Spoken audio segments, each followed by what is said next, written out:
Thank you everyone for joining us and welcome to today's webinar, 8 Things to Know Before Your Home Design Becomes Construction. I'm Michelle and I'm the Executive Assistant at TQ Construction and I'll be happily helping behind the scenes today. Before we begin, a quick note, this session is being recorded and a link will be emailed to you in a couple of days from now. Please stay muted throughout the webinar to avoid disruptions. We will have a Q&A at the end, so feel free to drop any questions down in the chat below, and Henry will go through them at the end there. And now I'm pleased to introduce to you officially to TQ Construction's President, Henry. Thanks, Michelle. Looking forward to kind of getting started today. Bit of an overview. What I kind of want to run through with everyone is what you need to go from the idea of a project you might want to do to be actually ready to build it. And this is kind of best practices, whether you're doing it yourself, like a DIY project, engaging with a company like us or something in between. But the idea is that I want to kind of give you a solid foundation to kind of how to think through a project like this, where you kind of understand what it takes to get ready, put together your concepts, understand how your initial costs are, go through approvals, finalize your details, and get it ready to actually start. So we'll dive right into kind of our first phase here, which is kind of what we would kind of describe as our preparation or kind of our initial building of the file for the work. So whether you're doing this yourself or someone like us are involved, you always want to start off with accurate measurements and details of what the property is or the work area is. So that starts with on simpler projects like a site measure of the existing space, whether that's an office you're looking to update or that's like your entire main floor or whole house. If you're looking at making any changes to the exteriors, whether that's like adding a deck, adding square footage, increasing, building a top story or a garage, you'll need to have a land survey to kind of be able to show the city or any kind of professionals evaluating it where the building is on the property. Out of that, you end up with your as-built drawings or your existing property drawings. And that is usually the kind of foundation of any plan you want to engage in. And if you're looking at making any kind of alterations to how the building works, you're changing like the size and shape of it or adding things to the property, you want to have a clear understanding of what the municipal bylaws are for the work, because there's often restrictions on how tall, how wide, how many windows you can have, how many square feet you're allowed, and a number of other parameters that go into a building. And those are things you want to know before you get too far down the line of making your plans, because you don't want to get sewered right as you're about to start. Lastly, you need to have a clear understanding of what the site is doing. And so whether that's your existing home, like what are your walls made out of? What kind of roof system are you working with if you're looking at changing that? But then also the conditions of the property itself. So that is like knowing where your sewer and water come in. That's understanding, having a good idea of like what the soils are. And you want to be able to have much information as you can when you start. Again, you'll hear me kind of repeat this. You're kind of trying to set the next steps up for success so you don't have to take any steps backwards. And so now that we've completed kind of our initial preparation phase, you've got enough information for yourself or any design professional to kind of work from. You need to kind of like connect with the team. And so either that's a full service firm like ours, where we kind of like will bring the team to you and kind of curate who we think the best professionals are for you to work with, or you're building your own. You want to have a design team that is like on board with what you're trying to achieve, both in terms of like style and approach. And then you want to introduce them to the project. And first thing you want to do with that is do like an overall walkthrough of the work. So that's kind of what we like to do, and I think is always the best, is kind of just to walk and talk around the space. I think some people signed up the webinar might have met with us once before. And what we like to do is kind of like get a feel for like what do you like, what do you don't like, what do you have in mind, and we kind of try to pitch around some ideas and figure out what the real things you want out of it. And then there's what you need, because oftentimes you start with, well, it'd be nice to redo our bathroom. If we redo the bathroom, we might as well also change the door. If we change the door, we might as well change the flooring outside in the hallway. If we change the flooring in the hallway, we might as well redo the living room. And while you're having that conversation, it's important to kind of split out what must happen and what would be nice to happen if the budget and schedule can tolerate it, because naturally there's a limits to both. Now, once we're through that intro phase, we want to start kind of developing the work.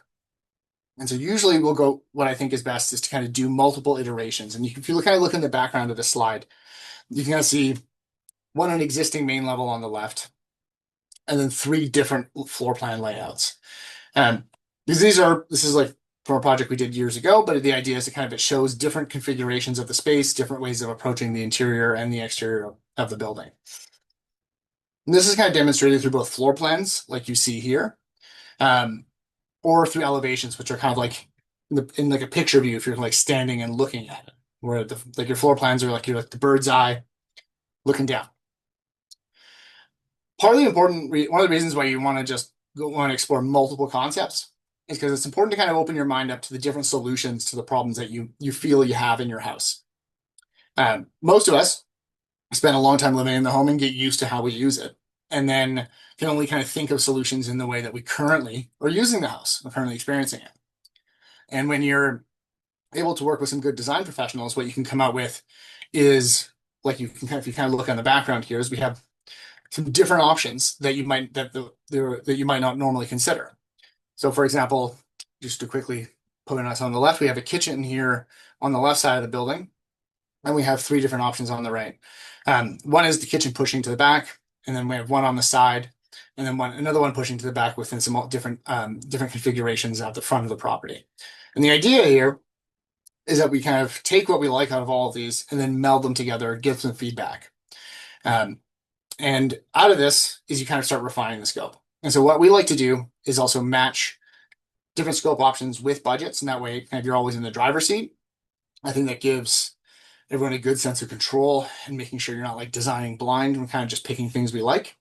I don't know. I always think of shopping for cars and trucks when I think about budgeting. Is I've never walked onto a car lot and not wanted like the premium platinum version of whatever I'm thinking about. But pretty quickly I scale back from that because I realize I don't need the massaging seats and the 17 speaker sound system. Like, my needs are much less than that. What I really need is a vehicle that performs well, has a backup camera, and some air conditioning. And so that's kind of an example that I think everyone can resonate with. But the idea of you want to go through this process and kind of be able to evaluate the options fully. And so while you're evaluating these options, you want to actually have a good idea of what your costs are going to be. And so you can see on the right here is an example of some detailed budgeting, whether you're building this yourself, kind of like in Excel, or you're using a professional estimating software like we do.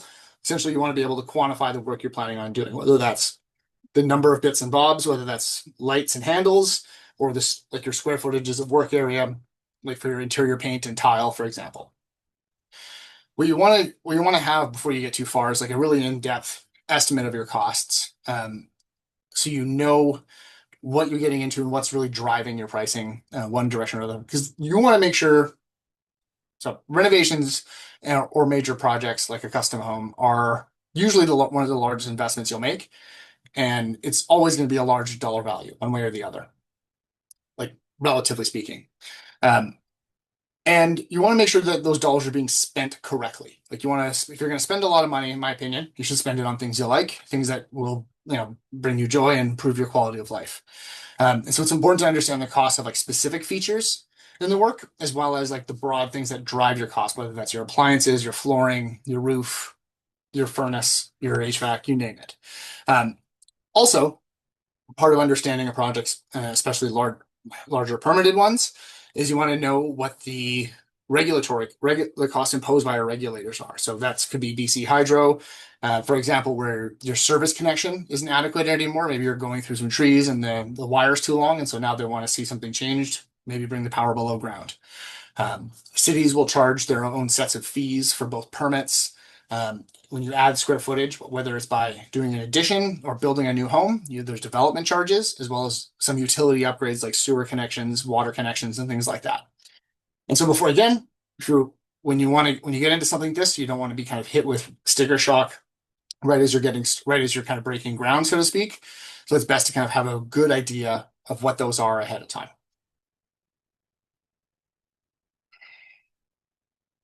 And so once we are kind of like going through the tail end of the design cycle, so like when you're at a place where you have a good idea of what your concept is, like the decisions you're making are very minor, like which way does the door swing and what side do we want the light switch on, is when it's time to really start locking in your overall scope and you're trying to confirm the feasibility of the work. So that looks like you have quotes for your major items. So like your plumbing, your electrical trades, your the big things, the big chunks of cost that you're assuming initially, where you might say, hey, I have 20 pot lights, it's a couple $100 per light, for example, who knows? Um, and then that's $4,000, or versus bringing an electrician to the project, having them review a set of drawings that reflects the scope, and then having them price it specifically based on how much wire they think you'll need, any upgrades they see on your panel, et cetera, et cetera, et cetera. And most importantly, you want to make sure the project is vetted to the point that the folks who are going to build it are certain that they can, that the work that you're planning on doing and the plan that you put together, or ideally we've put together is like reasonable and approachable for both the budget we have in mind, and our target scope that we expect that you expect when you complete. We want to make sure that what we're planning on building is fully feasible. And once we've kind of have all of that ready, then you're essentially ready to submit for any of your permits and approvals. That could be if you're in a condo, your strata, but for most people, it's going to be through their city hall. Through this process, we kind of tend to see two streams of work happen. One is in managing the permit on one hand, where you're kind of like going back and forth with the city, making little changes in the margins to the scope, making sure all the details are correctly noted, and they have all of the sign-offs that they need to see.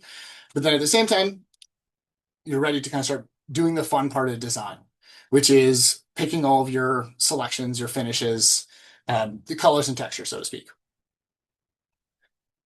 And so to touch on the permitting and approvals, to get your permit ready, more often than not, there's a number of professionals that need to be engaged. Commonly, you see here, like we see here on the screen, your structural consultant, usually an engineer, your arborist, because most of these have rules around which trees can be kept or not and how they should be protected. If they are to be kept, or if you're going to remove them, which ones you replace them with. And that varies city to city and how they approach it.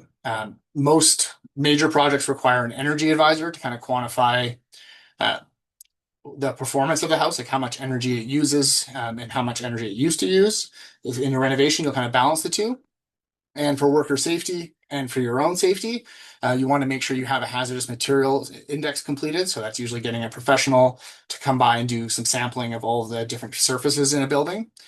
If you're building a new house, that's definitely required for demolition, and for renovations, that's specifically required to do in the areas in which you're working. So I'll touch on that briefly, but you don't need to, if you have asbestos in your home, you only need to remediate or remove it in areas where we're planning on doing work, because you'll be disturbing it.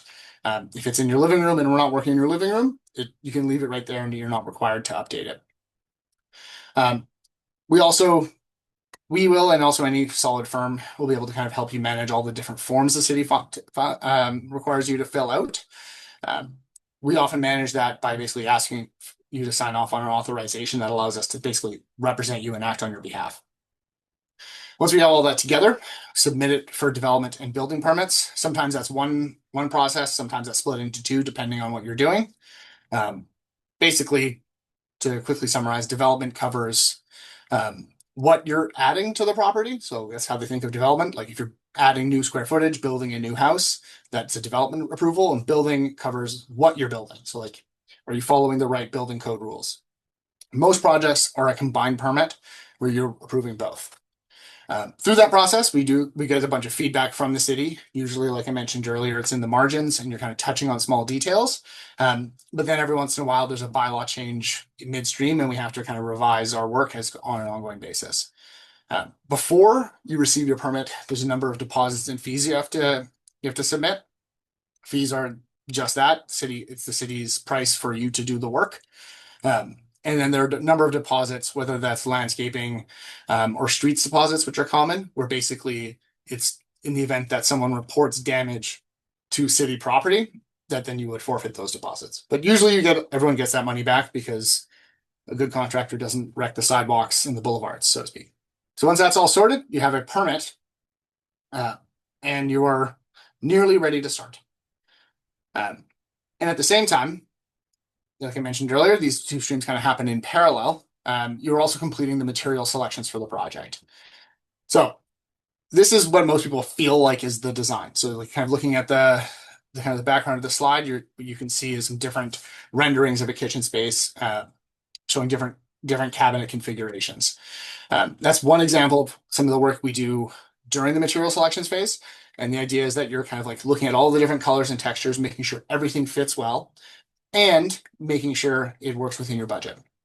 So you're going to kind of test drive appliances, tubs, sinks, light fixtures. It's a thing that most people don't expect, but you should expect to do when you're shopping and doing your selections is to get into tubs and to like stand in shower spaces, pick up the fixtures. You want to kind of touch and feel all these things because this is the stuff you're going to use every single day.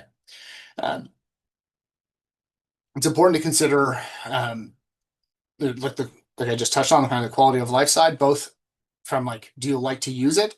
But then also how accessible is it? So like how long will you age with with it in the property?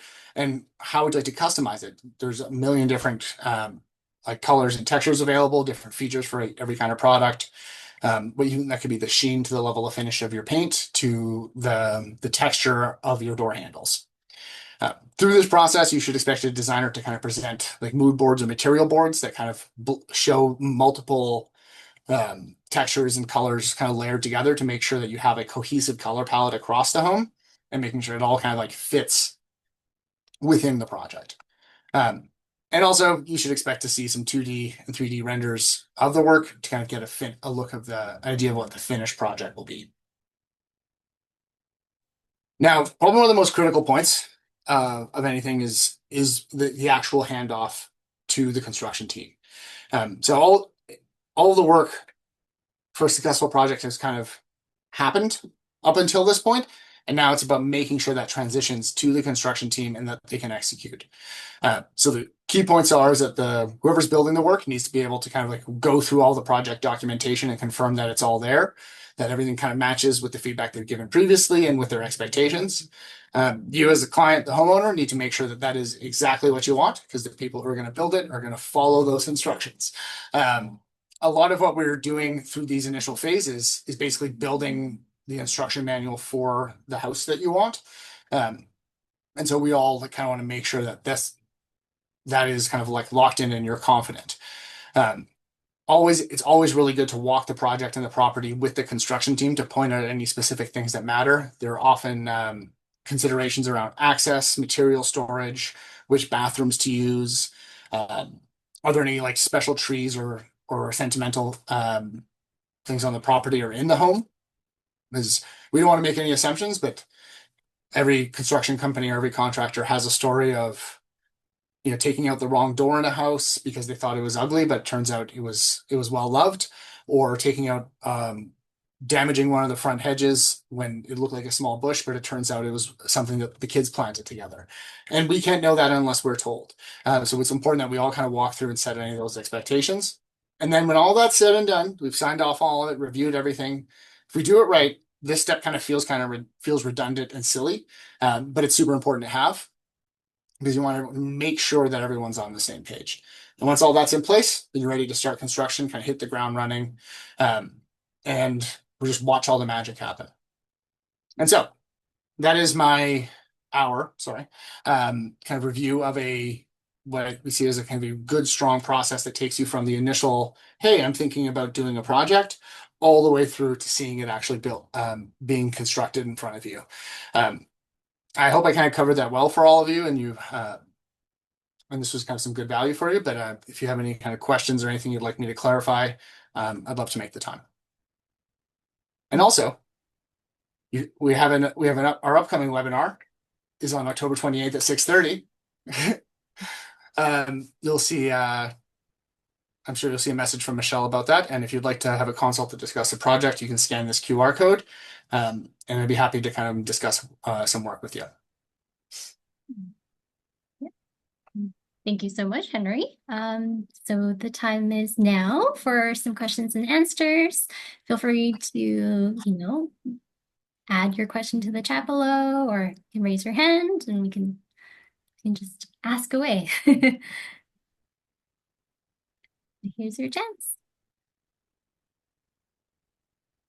So currently, there are no questions in the chat. Oh, Earlier, amazing. I so did an incredible job. you did so great. You covered it all. But yeah, don't be shy. If you have any questions, feel free to let us know. Oh, I can't see the images behind the text. Okay. Oh, Yes. for the slide. Yeah, some of them are a little tougher to see. I'm sorry about that. Mm-hmm.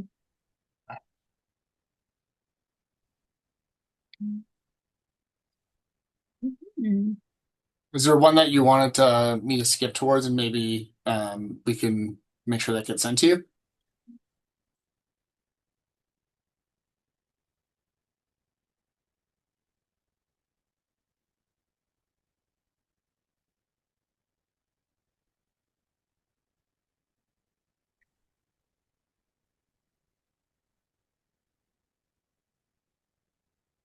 The one with the different kitchen locations.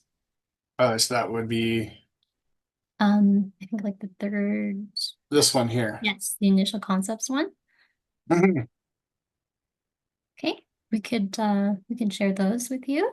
And I think the follow-up question to that was, do we build in Fraser Valley? Mm, We do sometimes. It depends on where in the Fraser Valley. We don't tend to go very far into it. We're based out of Burnaby. We have some team that's kind of in the Tri-Cities area that is happy to work in the Fraser Valley.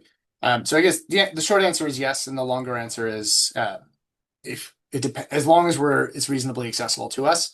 And if we're not a fit, I can happily recommend a contractor I respect in the area.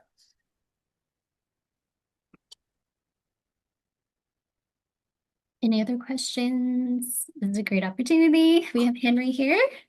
And in the meantime, as you're thinking away of your questions, another note is we, TQ Construction, will be exhibiting at the upcoming Haven Home Design and Reno show. It's happening on Sunday, October 5th, and we can include more details also about that. And Andrea, It's being held at the Van Dusen Gardens. yes. And then we have one more question. Andrea has, do you build any of the BC government pre-approved 4-unit homes? Uh, yes, we would absolutely. I've studied kind of the plans themselves and kind of how they work, the modular ones. I'm assuming that's what you're talking about. And so the short answer is yes. Definitely will build anything on a single family lot. And I think those plans are quite well done. I know some of the folks who were involved in the consulting of them. I think they're well thought through.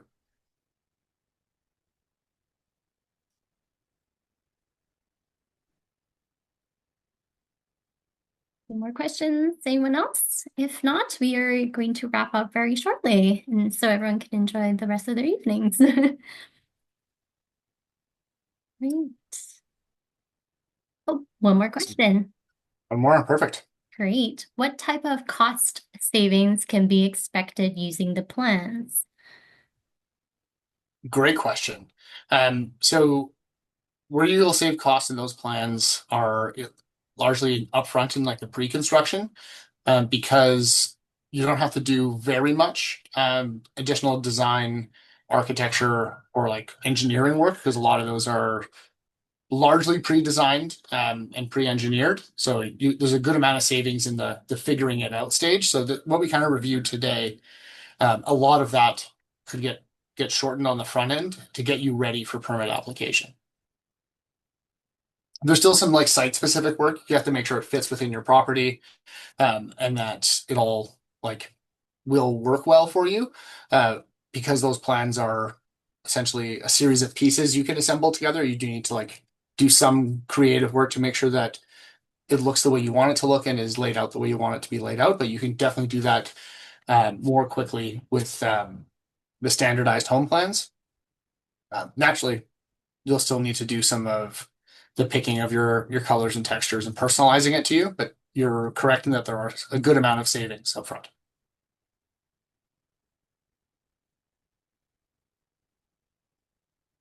Uh, Andrea says thank you. Excellent.